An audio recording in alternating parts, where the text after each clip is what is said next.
Sociology life study channel में एक बार फिर आपका स्वागत है।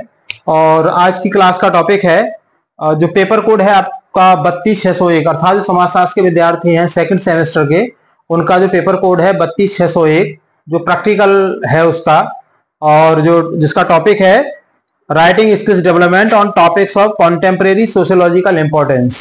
उसके अंतर्गत जो आपको फाइल बनानी है, पिछली क्लास में मैंने आपको बताया था कि वो फाइल कैसे बनाई जानी है, मैं आपको आज की क्लास में बताऊंगा। इसके साथ ही कुछ विद्यार्थियों ने मुझे कमेंट करके बताया कि सर हमें ये बता दीजिए कि जो उसका फ्रंट पेज होगा वो किस तरह का होगा। तो मैं आपको बता दूं कि इस फाइल में आपको प्लास्टिक का यूज बिल्कुल नहीं करना है, कोई फोटोकॉपी नहीं करानी है, कोई कंप्यूटर से कोई प्रिंट आउट नहीं निकालना है। टोटल आपकी पूरी फाइल आपकी हस्तलिखित होनी चाहिए, आपके हैंड राइटिंग में होनी चाहिए। पेपर के दोनों तरफ आप लिखेंगे, सुविधानुसार आप बिना लाइन वाला पेपर भी ले सकते हैं A4 साइज, या आप लाइन वाला पेपर भी ले सकते हैं, जो भी आपको लगे उस पेपर का आप इस्तेमाल कर सकते हैं। फ्रंट पेज उसका क्या होगा वो मैंने यहाँ पर उसका डिजाइन बनाया है, इसको चाहे तो आप जूम करके भी आप देख सकते हैं। एक बार मैं कैमरा जूम करके आपको ये वाला दिखा दूंगा तो वो आपको पूरा क्लियर हो जाएगा। मतलब ऐसे करके कर्व टाइप में आपको लिखना है हिंदू कॉलेज मुरादाबाद। जो हिंदू कॉलेज से बाहर के विद्यार्थी हैं वो अपने कॉलेज का नाम यहाँ पर इस तरीके से लिख देंगे। कोई भी कॉलेज हो सकती है, जैसे KGK कॉलेज है, MS कॉलेज है, या GF कॉलेज शाहजहांपुर है, बरेली कॉलेज बरेली है, कहीं भी रोहिलखंड विश्वविद्यालय का कोई भी कॉलेज है, सबका स्ट्रक्चर लगभग एक जैसा ही होगा। नीचे आप लिखेंगे डिपार्टमेंट ऑफ सोशियोलॉजी, यहाँ पर आप टॉपिक दे देंगे उसका, और टॉपिक का नाम जैसे मैं आपको पहला जो टॉपिक है उस पर जो फाइल कैसे बनानी है वो मैं आपको बता रहा हूँ। तो मैंने पहला टॉपिक यहाँ पर लिखा है the structure of Indian society, एक कॉलम दिया है और लिखा है विलेज, अर्थात गांव के बारे में हम यहाँ पर बताएंगे। यहाँ लेफ्ट साइड में आपको अपना रोल नंबर लिखना है, फिर आपको अपना नाम लिखना है, फिर अपना पिताजी का नाम लिखना है, और लास्ट में क्लास लिखनी है BA सेकंड सेमेस्टर सोशियोलॉजी या समाजशास्त्र। ठीक है, तो आप हिंदी या इंग्लिश में जो भी आपको लैंग्वेज अच्छा लगे, जिसमें आपका अच्छा हैंड राइटिंग हो, उसमें आप इसको बना सकते हैं। तो ये आप इसको बना ले, मतलब फ्रंट पेज को आप बना लेंगे। पूरा फ्रंट पेज आपके हाथ का ही होगा, हाथ से ही आप उसको डेकोरेट करेंगे। कंप्यूटर में आपको बिल्कुल नहीं जाना है, नहीं पैसा आपको फालतू बर्बाद नहीं करना है इसमें। और जो दूसरी मैंने आपको बात बताई थी कि प्लास्टिक का भी इस्तेमाल आप इसमें बिल्कुल नहीं करेंगे, है ना, केवल पेपर ही आप लगाएंगे। पेपर को स्टेपल करके 20 से 25 पेज की आपको फाइल बनानी है ये, तो उनको आप स्टेपल करके आप ले आएंगे डिपार्टमेंट में, आप इसको जमा कर देंगे। अब जैसे ये वाले टॉपिक है structure of Indian society, village गांव, तो पहला तो पेज आपका ये हो गया जो उसका फ्रंट पेज है, मेन पेज है। फिर एक दूसरा पेज जो बनेगा जिसमें आपको इंडेक्स का पेज होगा। इंडेक्स में आप जो उसके सब टॉपिक्स हैं अंदर जो हेडिंग्स है, ये मान लीजिए वो क्या क्या होंगे वो आप बताएंगे। जैसे पहला है इसमें इंट्रोडक्शन, तो ये इसमें ना 12 टॉप मतलब बिंदु है, इसके 12 पॉइंट है। 12 पॉइंट को आप थोड़ा सा विस्तृत करेंगे तो आपकी ये फाइल पूरी डिटेल में बन जाएगी। इसके अलावा जो विद्यार्थी अगर ये चाहेंगे कि इसकी PDF, तो मैं आपको PDF भी शेयर कर दूंगा, ऐसी कोई बात नहीं है। तो आप PDF को पूरी कंप्लीट PDF जिसमें 25 पेज की फाइल मैंने उसको बनाई है, तो वो भी आप ले सकते हैं, वो मैं आपको दे दूंगा। तो उसको भी देख करके आप कोई और टॉपिक भी आप ले सकते हैं। लगभग पैटर्न लगभग आपका यही रहेगा। तो इंडेक्स में आप केवल ये 12 जो पॉइंट है उन पॉइंट को लिखेंगे, और उसके आगे पेज नंबर जरूर खोल देंगे। जैसे इंट्रोडक्शन है वो पेज नंबर 1 पर है, 2 पर है, हिस्टोरिकल बैकग्राउंड 2 से 3 के बीच में है, social structure of Indian villages किस पेज में है। तो इस तरीके से आप इंडेक्स के आगे उसका पेज का जो स्ट्रक्चर है ना वो आप जरूर बता देंगे। तो थोड़ा स्टार्ट करते हैं, हल्का सा इसको ब्रीफ कर लेते हैं। जैसे पहला पेज है, जो पहला इसका जो टॉपिक है, बिंदु है सॉरी, वो है इंट्रोडक्शन। तो इंट्रोडक्शन में आप बता देंगे कि जो स्ट्रक्चर क्या है, जो भारतीय समाज है, जो इंडियन सोसाइटी है, उसका क्या स्ट्रक्चर है, और उस स्ट्रक्चर में जो विलेज आते हैं वो विलेजेस क्या है।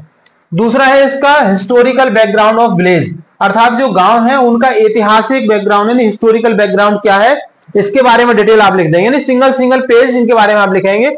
इंट्रोडक्शन के बारे में आप 1 पेज लिखेंगे, और हिस्टोरिकल बैकग्राउंड और विलेज के बारे में आप 1 से 1.5 पेज आप लिख सकते हैं। तीसरा जो इसका पॉइंट है वो है social structure of Indian village. Index में सिर्फ इतना ही लिखा जाएगा, मैं आपको बता दूं, ये ध्यान रखना, ये वाला नहीं लिखा जाना, ये पोर्शन नहीं लिखना है आपको, सिर्फ इतना ही लिखेंगे इंडेक्स में ये वाला, क्योंकि ये जो डिटेल जब आप आगे जाएंगे वहां पर इसको डिटेल करना है। जैसे social structure of Indian village, उसको आप डिटेल करेंगे तो उसमें 3 बिंदु आपके आ जाएंगे। जैसे एक है कास्ट सिस्टम, जाति व्यवस्था के बारे में बता देंगे, फैमिली एंड किनशिप अर्थात जो परिवार और नातेदारी व्यवस्था उसके बारे में बता देंगे। एंड जेंडर रोल्स, जो जेंडर रोल्स क्या है उसमें, मतलब जो जेंडर्स हैं, जो लिंग है, उनकी भूमिका क्या है उसके बारे में आप यहाँ पर बता देंगे। चौथा है इसमें इकोनॉमिक स्ट्रक्चर अर्थात जो गांव है उनका आर्थिक संरचना कैसी है, इकोनॉमिक स्ट्रक्चर कैसा है। जैसे मैंने यहाँ पर इसको थोड़ा डिटेल किया है, एग्रीकल्चर कृषि, लैंड ओनरशिप पैटर्न मतलब जो भूमि है उसकी जो मालिकाना हक कितना है, इमर्जिंग रूरल इंडस्ट्रीज जो ग्रामीण क्षेत्र में जो उद्योग उभर रहे हैं, नए उद्योग जो उभर के आ रहे हैं उनके बारे में आप यहाँ पर बता सकते हैं।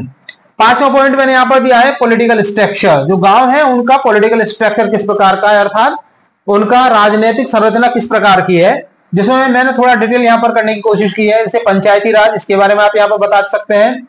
रोल ऑफ लोकल लीडर्स, जो लोकल लीडर्स है उनका रोल क्या रहता है, और साथ ही ब्यूरोक्रेसी में क्या रोल है उसका, ठीक है। छठा है यहाँ पर कल्चरल एंड रिलीजियस लाइफ,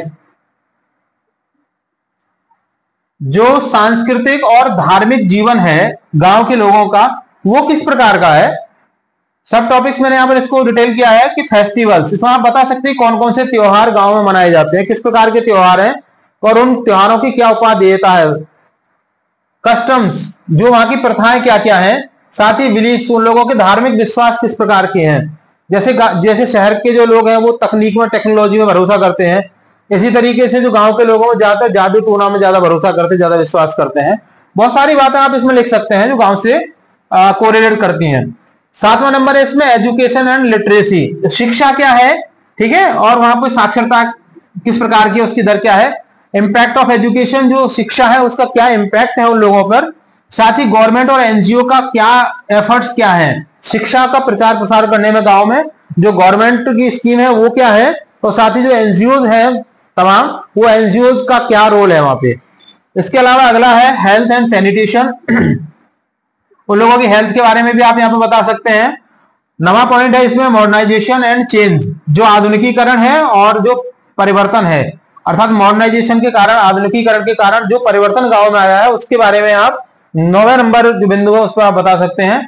इसको थोड़ा डिटेल अगर आप करना चाहें तो डिटेल्ड में आप यहाँ पे बता सकते हैं। अर्बनाइजेशन, जैसे कि जो ग्रामीण पर क्षेत्र वहां पर फैक्ट्रियां लग रही हैं, इंडस्ट्री लगने से क्या है वहां पर नगरीकरण बढ़ रहा है, यानी गांव नगरों में तब्दील हो रहे हैं, नगरों में बदल रहे हैं, अर्बनाइजेशन बढ़ रहा है। टेक्नोलॉजी का प्रचार प्रसार गांव में भी तेजी से बढ़ रहा है, और टेक्नोलॉजी बढ़ने से जो गांव है वो वास्तव में अपना जो स्वरूप है उसको लगभग खोते जा रहे हैं और नए फॉर्म में गांव आ रहे हैं।